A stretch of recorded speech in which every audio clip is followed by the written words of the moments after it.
সুপ্রিয় শিক্ষার্থীরা, আশা করি ভালো আছো। এই করোনাকালীন দুর্যোগের সময় সমগ্র বিশ্ব থমকে দাঁড়িয়ে আছে।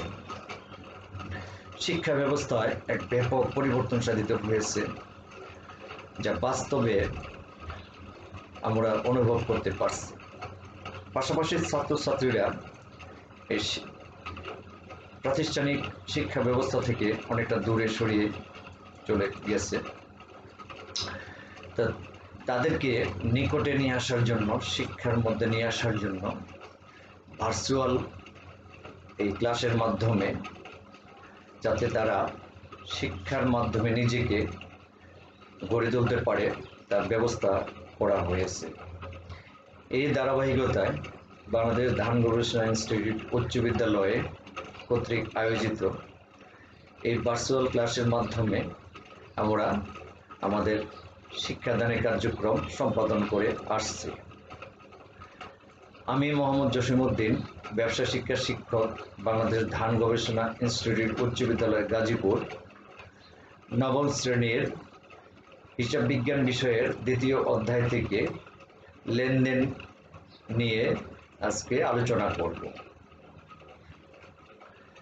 যেহেতু লেনদেন একটি গুরুত্বপূর্ণ, তাই ব্যবসা জগতে লেনদেনের গুরুত্ব অপরিসীম। সুপ্রাচীনকালে মানুষ তাদের প্রয়োজন মেটাত দ্রব্য বিনিময়ের মাধ্যমে এবং তাদের অভাব ছিল সীমিত। কালক্রমে এই প্রযুক্তির উন্নয়ন, সমাজের পরিবর্তন, যুগের সন্ধিক্ষণ, মানুষের চাহিদা বৃদ্ধির ফলে হিসাব ব্যবস্থারও ধারাবাহিকতা নিয়ে এসেছে এক আমূল পরিবর্তন। লেনদেনগুলি যথাযথভাবে হিসাবের খাতায় সংরক্ষণ করা এবং একটা নির্দিষ্ট সময় শেষে আর্থিক অবস্থার বিবরণী এবং সম্পদ ও দায়ের বিবরণী প্রস্তুতকরণে সাহায্য করে থাকে।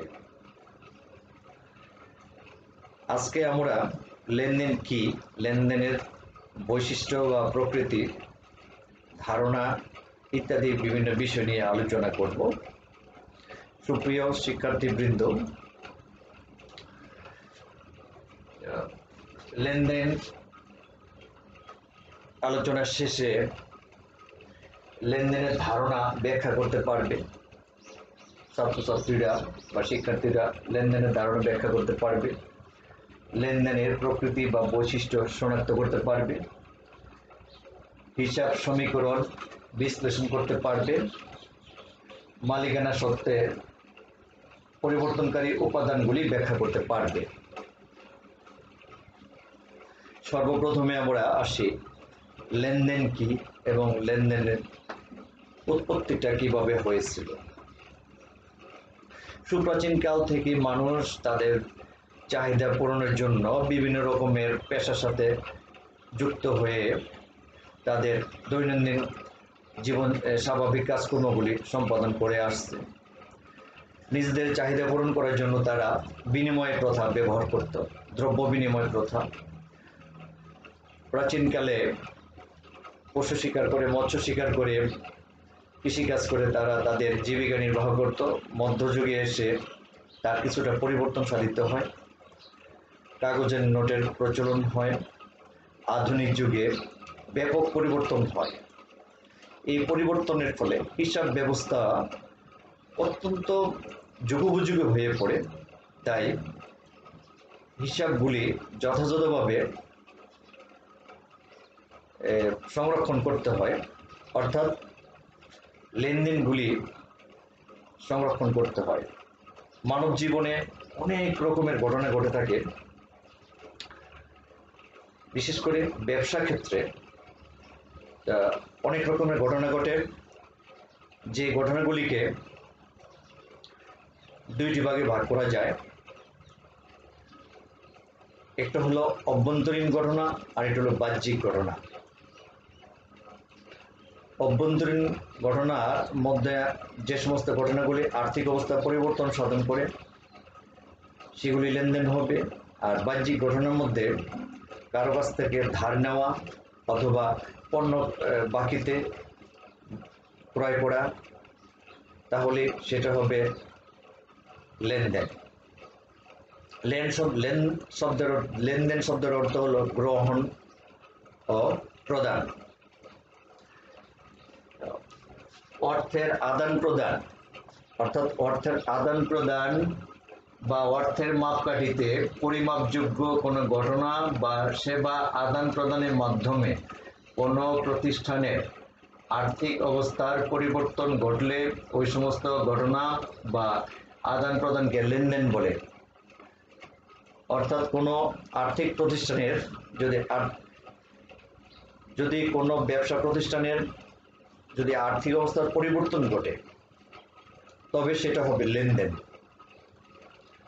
অর্থায়নকে পরিমাপযোগ্য কোনো ঘটনা কোনো ব্যবসা প্রতিষ্ঠানের আর্থিক অবস্থার পরিবর্তন সাধন করে তবেই তাকে বলা হবে লেনদেন। তা লেন শব্দটির আবিধানিক অর্থ হলো গ্রহণ ও প্রদান, অর্থাৎ দেওয়া ও নেওয়া। তাহলে আমরা বলতে পারি যে ব্যবসা প্রতিষ্ঠানে যে সমস্ত ঘটনার মাধ্যমে ব্যবসায়ের আর্থিক অবস্থার পরিবর্তন সাধন করে কেবল সেই সমস্ত ঘটনাকে বলা হবে লেনদেন। যেমন কোনো ব্যবসা প্রতিষ্ঠানে মাল ক্রয় করা হলো, এখানে বিক্রয়ের উদ্দেশ্যে ক্রয় করা হয়েছে, মুনাফা অর্জনের উদ্দেশ্যে ক্রয় করা হয়েছে। কাজেই এই ক্ষেত্রে ব্যবসায়ের আর্থিক অবস্থা পরিবর্তন হয়েছে। যদি নগদে ক্রয় করে থাকে তাহলে নগদ টাকা হ্রাস পাবে। পাশাপাশি যেহেতু মাল ক্রয় করা হয়েছে ব্যয় হয়েছে, একদিকে ব্যয় বৃদ্ধি পেয়েছে আরেকদিকে নগদ টাকা হ্রাস পেয়েছে। অপরদিকে যদি দেখা যায় যে মালিকের পুকুরের 2 লক্ষ টাকার মাছ রাত্রেবেলা চুরি হয়ে গেছে, ব্যক্তিগত পুকুরের 2 লক্ষ টাকার মাছ চুরি হয়ে গেছে, তাহলে আমরা এখানে উভয়টাই কিন্তু ঘটনা। একটা হলো মাল ক্রয় করা হয়েছে বিক্রির উদ্দেশ্যে ব্যবসায়ে, এটা হলো ব্যবসায়িক লেনদেন। আর মালিকের ব্যক্তিগত পুকুরের মাছ চুরি সেটাও একটা ঘটনা, সেটা কোনো ব্যবসায়িক লেনদেন নয়, ব্যবসায়ের কোনো আর্থিক অবস্থা পরিবর্তন সাধন করে নাই। এবারে আমরা আসি লেনদেনের প্রকারভেদ। লেনদেনকে 2 ভাগে ভাগ করা যায়, একটা অভ্যন্তরীণ লেনদেন, অপরটি হলো বাহ্যিক লেনদেন। তো লেনদেনের প্রকৃতি বা বৈশিষ্ট্য, এখানে লেনদেন 2 প্রকার, অভ্যন্তরীণ লেনদেন এবং বাহ্যিক লেনদেন। অভ্যন্তরীণ লেনদেন কোনটা? অর্থাৎ যে লেনদেনের ফলে ব্যবসায়ের আর্থিক অবস্থার পরিবর্তন ঘটে। যেমন একটি সম্পদ ক্রয় করা হয়েছে 1 লক্ষ টাকায়, একটা মেশিন ক্রয় করা হয়েছে 1 লক্ষ টাকা, দেখা গেল যে এর কিছুদিন পরে মেশিনের একটা পার্টস নষ্ট হয়ে গেছে, কাজে একটি পার্টস এখানে সংযোজন করতে হবে। কাজে এখানে এই ক্ষেত্রে এই ঘটনাটি একটি অভ্যন্তরীণ লেনদেন। অথবা আসবাবপত্রের মূল্য হ্রাস পায়, এটা একটা লেনদেন, একটা অভ্যন্তরীণ লেনদেন। পাশাপাশি যদি পণ্য ক্রয় করা হয় তাহলে যেহেতু অপর কোনো প্রতিষ্ঠান থেকে পণ্য ক্রয় করা হয়েছে সেহেতু এই লেনদেনটি হলো বাহ্যিক লেনদেন। বাহ্যিক লেনদেন অন্যরকম হতে পারে, যেমন প্রতিষ্ঠানের জন্য বাড়ি ভাড়া প্রদান, এটাও একটা লেনদেন। সুতরাং আমরা লেনদেন কত প্রকার তাও জানতে পেরেছি। এবং লেনদেনের ধারণাটাও আমরা করতে পেরেছি যে অর্থের অঙ্কে পরিমাপযোগ্য ব্যবসায়িক সকল প্রকার ঘটনাকেই বলা হয় লেনদেন। এবারে আমরা আসি লেনদেনের প্রকৃতি বা বৈশিষ্ট্য। লেনদেনের প্রকৃতি বা বৈশিষ্ট্য। অর্থের অঙ্কে পরিমাপযোগ্য সকল প্রকার ঘটনাকে বলা হয় লেনদেন। সেহেতু আমরা লেনদেনের প্রকৃতি বা বৈশিষ্ট্যকে কয়েকটি অংশে বা 7টি ভাগে ভাগ করা যায়। একটি হলো অর্থের অঙ্কে পরিমাপযোগ্য। লেনদেন হতে হলে অর্থের অঙ্কে পরিমাপযোগ্য অবশ্যই হতে হবে। যেমন একটি কলম যদি ক্রয় করতে হয় তাহলে কলমের একটা মূল্য থাকবে। সুতরাং একটি 5 টাকা দিয়ে একটি কলম ক্রয় করলে কলমের মূল্য হলো 5 টাকা। সুতরাং লেনদেন হতে হলে অর্থের অঙ্কে অবশ্যই পরিমাপযোগ্য হতে হবে। দ্বিতীয়ত হলো আর্থিক অবস্থার পরিবর্তন। লেনদেন হতে হলে অবশ্যই আর্থিক অবস্থার পরিবর্তন হতে হবে। অর্থাৎ যদি একটি কলম আমরা ক্রয় করি 5 টাকা দিয়ে, তাহলে দেখা যাবে কলমের জন্য 5 টাকা কি করতে হবে, দিতে হবে। কাকে দিতে হবে? বিক্রেতাকে দিতে হবে। এর বিনিময়ে একটা কলম পাওয়া যাবে। অর্থাৎ এখানে দুইটি পক্ষ হয়ে যায়। কি কি? ক্রয় একটি পক্ষ আর নগদ টাকা আরেকটি পক্ষ। নগদে ক্রয় করা হয়েছে, কি ক্রয় করা হয়েছে? কলম ক্রয় করা হয়েছে। এর ফলে কি হয়েছে? ক্রেতার পকেট থেকে 5 টাকা কমে যাবে আর বিক্রেতার দোকানে বা ক্যাশে 5 টাকা কি হবে? জমা হবে। সুতরাং আমরা বলতে পারি লেনদেন হতে হলে আর্থিক অবস্থার পরিবর্তন হতে হবে। 3 নাম্বার, দ্বৈত সত্তা। দ্বৈত সত্তা বলতে আমরা বুঝি দুইটি পক্ষ, এক পক্ষ গ্রহণ করে অপর পক্ষ দান করে। যিনি গ্রহণ করবেন তিনি হবেন ডেটর, আর যিনি প্রদান করবেন বা দান করবেন তিনি হবেন ক্রেডিটর। এক পক্ষ গ্রহণ করে আরেক পক্ষ দান করে। লেনদেনের অবশ্যই দুইটি পক্ষ থাকবে, দুইটি পক্ষ ছাড়া লেনদেন হবে না। তারপরের যে বৈশিষ্ট্য বা প্রকৃতি, স্বয়ংসম্পূর্ণ ও স্বতন্ত্র।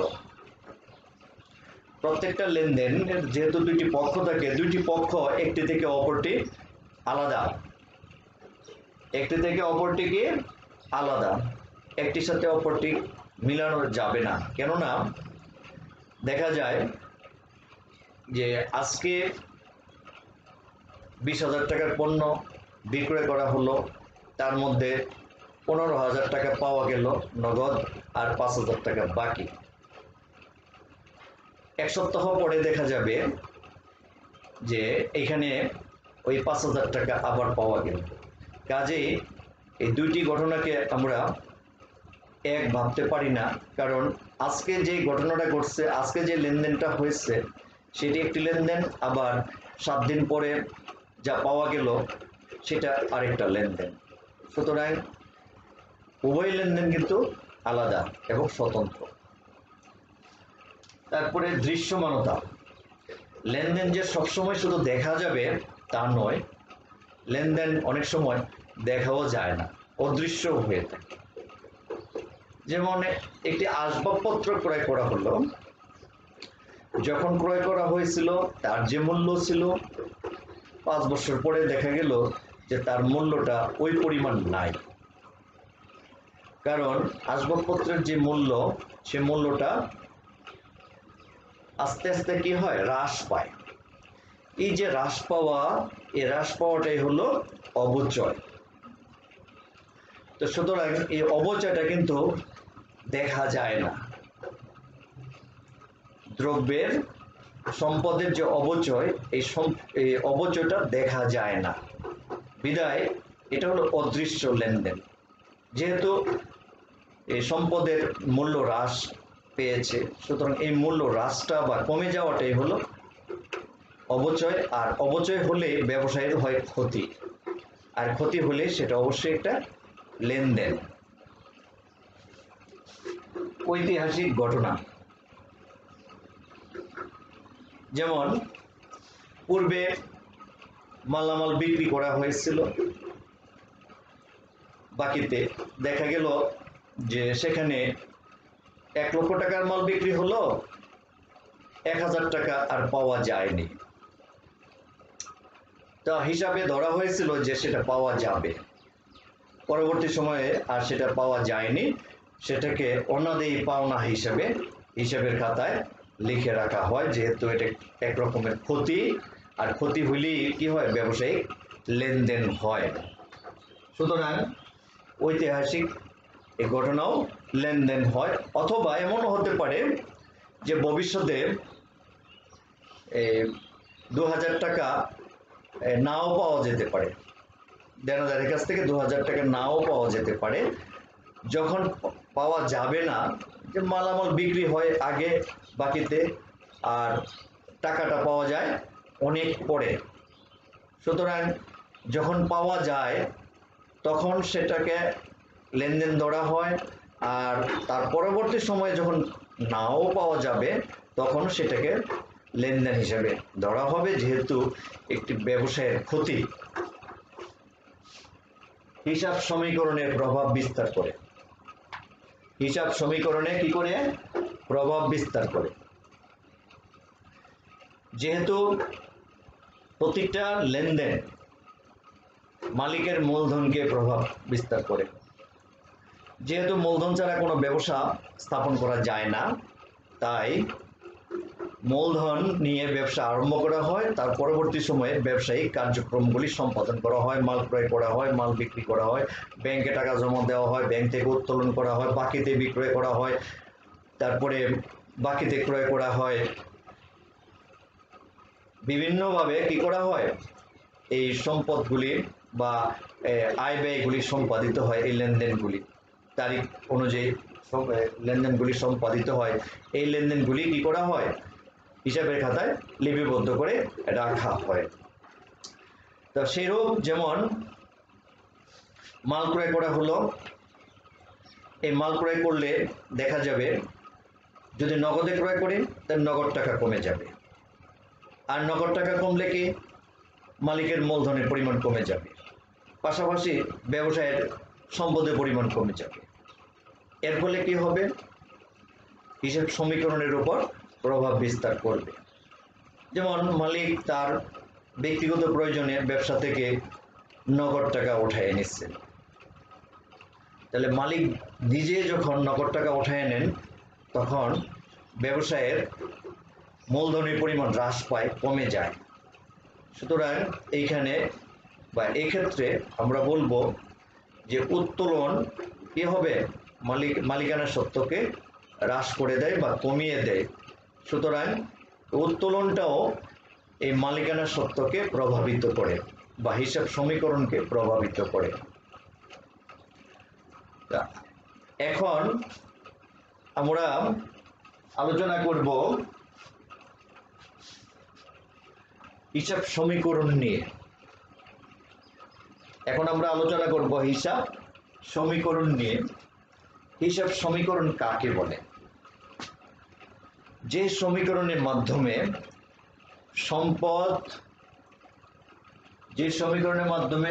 মোট সম্পদের পরিমাণ, মালিকানা সত্ত্ব এবং বহির্দায়ের সমতা প্রকাশ করে, সেই সমীকরণকে বলা হয় হিসাব সমীকরণ। আমরা যদি সংক্ষেপে বলি তাহলে বলতে পারি এইভাবে, যে একটি নির্দিষ্ট সময় শেষে মালিকানা, মোট সম্পদ এবং মালিকানা সত্ত্ব ও বহির্দায়ের যে সমতা প্রকাশ করা হয় তাকে বলা হয় হিসাব সমীকরণ। আর এই হিসাব সমীকরণকে এইভাবে প্রকাশ করা যায়, A = L + E, A = L + E, যেখানে A হলো অ্যাসেটস বা সম্পদ সমূহ, এল হলো লায়াবিলিটিস দায় সমূহ, আর ই হলো ইকুইটি বা মালিকানা সত্ত্ব। হিসাব সমীকরণকে যদি আমরা বর্ধিত করি বা একটু বাড়াই বা বৃদ্ধি করি তাহলে দাঁড়ায় এ সমান সমান এল প্লাস সি প্লাস আর minus E x minus D. এখানে বাংলায় যদি আমরা বলি তাহলে হবে সম্পদ সমান সমান দায় প্লাস মালিকানা সত্ত্ব মূলধন, দায় প্লাস মূলধন যোগ রেভিনিউ বা আয় মাইনাস খরচ মাইনাস উত্তোলন। সম্পদ সমান সমান দায় যোগ মূলধন যোগ রেভিনিউ বা আয় বিয়োগ খরচ বিয়োগ উত্তোলন। তাহলে এই ক্ষেত্রে এখানে যে ইংরেজি অক্ষরগুলি ব্যবহার করা হয়েছে, এ হলো অ্যাসেট বা সম্পদসমূহ, এল হলো লায়াবিলিটিস বা দায়সমূহ, সি হলো ক্যাপিটাল বা মূলধন, আর হলো রেভিনিউ বা আয়সমূহ, ই এক্স হলো এক্সপেন্স বা ব্যয়সমূহ বা খরচ, আর ডিতে হলো ড্রয়িংস বা উত্তোলন। তাহলে হিসাব সমীকরণের মাধ্যমে মালিকানা সত্ত্বের যে পরিবর্তন সাধন করে তার 4টা উপাদান এখানে উল্লেখ করা হয়েছে, অর্থাৎ মালিকানা সত্ত্বের যে পরিবর্তন করে এই পরিবর্তনকে 4টা অংশে বিভক্ত করা হয়েছে। প্রথমটা হলো মালিকের বিনিয়োগ বা মূলধন, আয়, 2 নম্বরে আয়, 3 নম্বরে ব্যয়, 4 নম্বরে উত্তোলন। অর্থাৎ তৃতীয় পক্ষের দাবি পরিশোধের পর সম্পদের উপর মালিকের যে অধিকার থাকে তাকে বলা হয় মালিকানা সত্ত্ব বা সত্ত্বাধিকার। তৃতীয় পক্ষ কারা? অর্থাৎ ব্যবসায়ীর কাছে কোনো না কোনোভাবে হয় বাকিতে মাল ক্রয় বা ঋণ গ্রহণ করলেন, তাদেরকে বলা হয় তৃতীয় পক্ষ। আর এই তৃতীয় পক্ষের যে দাবি, এই দাবিকে বলা হয় দায়। আর যারা পাবে কোনো না কোনো প্রতিষ্ঠান, তাদেরকে বলা হয় পাওনাদার। অর্থাৎ তৃতীয় পক্ষের যে দাবি বা পাওনাদার যারা আছে তাদের পাওনা পরিশোধ যেহেতু আজকে না হয় ভবিষ্যতে করতে হবে, এখনো করতে হবে, এখন না করলে ভবিষ্যতে করতে হবে, সেই হিসাবে এই পাওনা বাদ দেওয়ার পর যা থাকবে তা হবে মালিকের অধিকার। এই অধিকারকে বলা হয় মালিকানা সত্ত্ব বা সত্ত্বাধিকার। তাই আমরা বলতে পারি, সহজে বলতে পারি যে ব্যবসায়ের উপর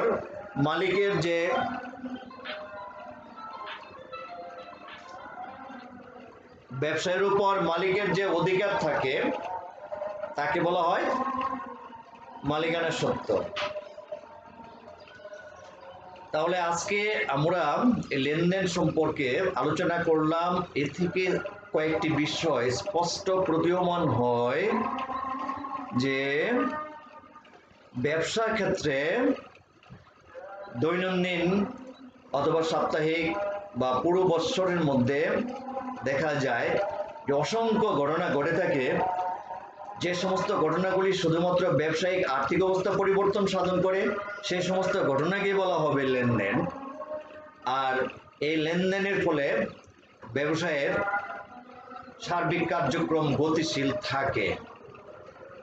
আর লেনদেন আছে বিদায় ব্যবসায়িক কার্যক্রম চলে আসতেছে।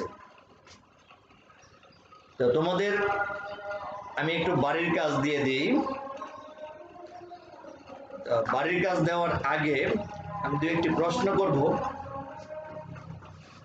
যে লেনদেন কত প্রকার? লেনদেন 2 প্রকার। লেনদেন দুই প্রকার, কি কি? অভ্যন্তরীণ লেনদেন, অপরটি হলো বাহ্যিক লেনদেন। লেনদেনের প্রকৃতি বা বৈশিষ্ট্য কয়টি? লেনদেনের প্রকৃতি বা বৈশিষ্ট্য হলো 7টি। যেহেতু লেনদেনের প্রকৃতি বা বৈশিষ্ট্য 7টি, এই 7টি বৈশিষ্ট্য কি কি? তা লেনদেনের এই 7টি বৈশিষ্ট্য বা প্রকৃতি কি কি?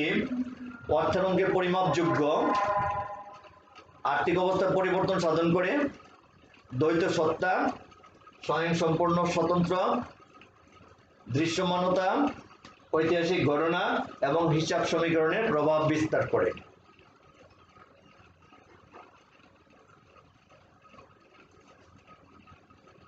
তোমাদের বাড়ির কাজ আমি দেব, তা হলো লেনদেনের প্রকৃতি বা বৈশিষ্ট্য কাকে বলে এবং লেনদেনের প্রকৃতি কয়টি বা বৈশিষ্ট্য কয়টি তা এইচডব্লিউ বা বাড়ির কাজ হিসেবে তোমাদেরকে দেওয়া হলো। তোমরা সেটি বাড়ি থেকে করে নেক্সট ক্লাসে আমাকে দিবে। এই করোনাকালীন সময়ে সবাই কি করবে? স্বাস্থ্যসম্মতভাবে স্বাস্থ্যবিধি মেনে চলবে এবং বাইরে গেলে, বাইরে থেকে আসার পরে তোমরা কি করবে? ভালো করে সাবান দিয়ে হাত ধুবে, মুখে মাস্ক পরে বের হবে। সকলকে ধন্যবাদ জানিয়ে আজকে আমার এই ক্লাস এখানেই শেষ করছি। সবাই ভালো থেকো, সুস্থ থাকো। ধন্যবাদ সকলকে।